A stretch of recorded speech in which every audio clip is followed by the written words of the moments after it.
Hello, my name is Adam Pinkerton, and welcome to my presentation on Ford's muscle cars from 1965 to 1975.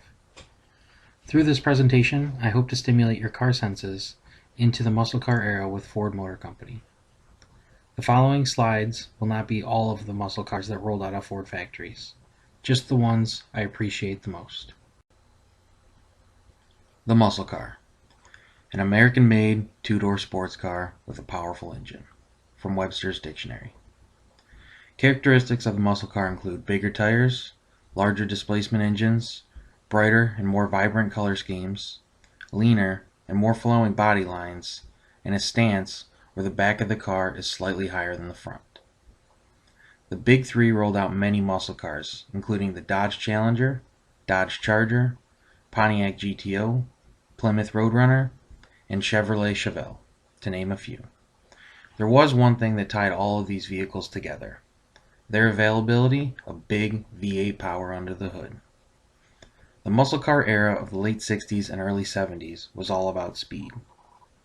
Going fast down the road in a vehicle that essentially came from the factory that way was the way of life. However, it was very popular to bolt on extra power and styling. This may be highly debatable, but the muscle cars lasted for about 10 years.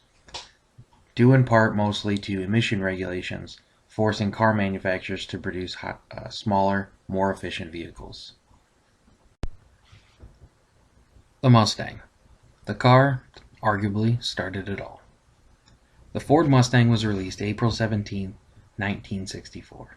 It was actually nicknamed a 1964 and a half model year because of its early mid-year launch. The Mustang is also called the pony car meaning the leader.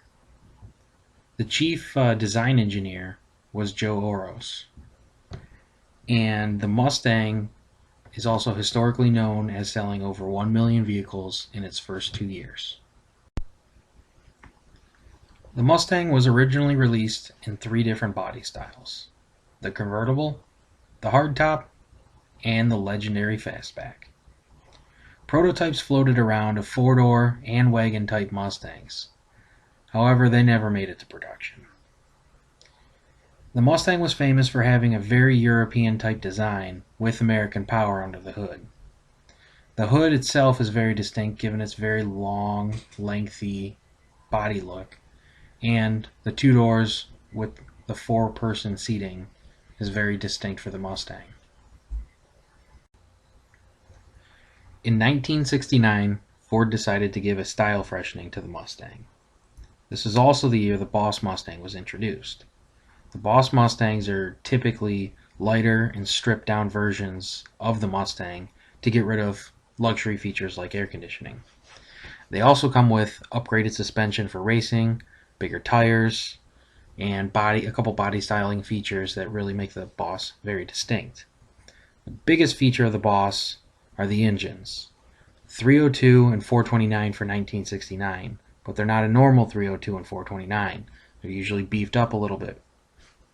And the other engines available in 1969 were a new 351 and a 428 Cobra Jet.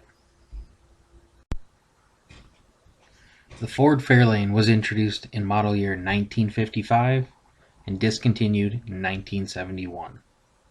Sport coupe versions of the Fairlane ran from 1962 to 1965.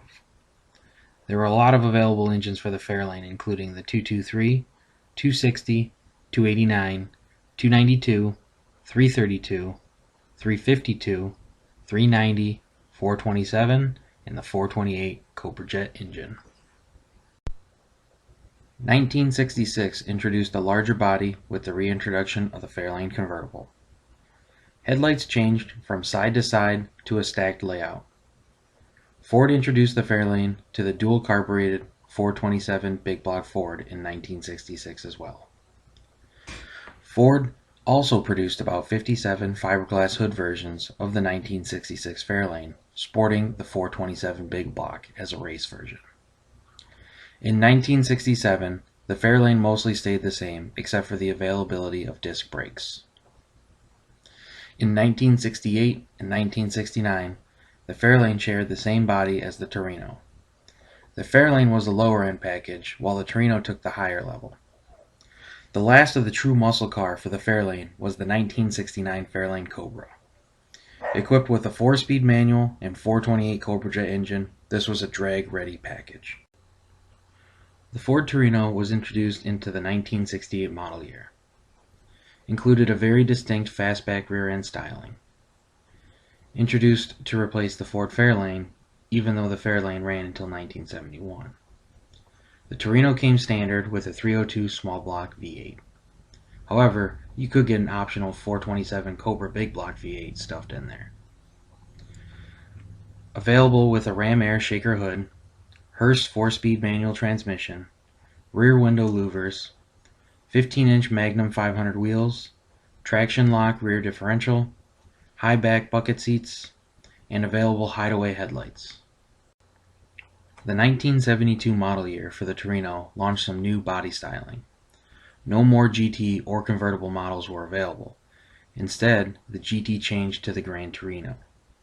A new 351 Cobra Jet was now available for a power plant under the hood. The Ford Grand Torino featured a very distinct fishmouth grille. Starting in 1974, the Torino Muscle was being phased out for more luxurious amenities. The Torino turned from a muscle car legend to a luxury car with its final model ending in 1976. The Ford Maverick. Launched in 1969 and removed from production in 1977. The first model year was actually a 1969 and a half, given its early release. Broke the Mustang's first year sales record. Although originally launched with a 6-cylinder engine, a V8 was later added. Swapping a V8 into the early Mavericks is also a popular modification, given its extremely light platform. In 1971, the Ford Mavericks were freshened with the added grabber models. A 302 V8 engine was stuffed under the hood. To support the new V8 powertrain, new strut tower bracing was needed, as well as new engine crossmembers and a transmission double hump to allow for dual exhaust. This 1971 also launched a 4-door model. Some may argue the Maverick was not a muscle car, but it was such a light car and available with a V8 engine, and it had 2 doors as an available option. How could it not be? Thank you for watching. I hope you enjoyed and maybe learned a thing or two about Ford's muscle cars from 1960 to 1970s. For more information, please visit corporate.ford.com/vehicles.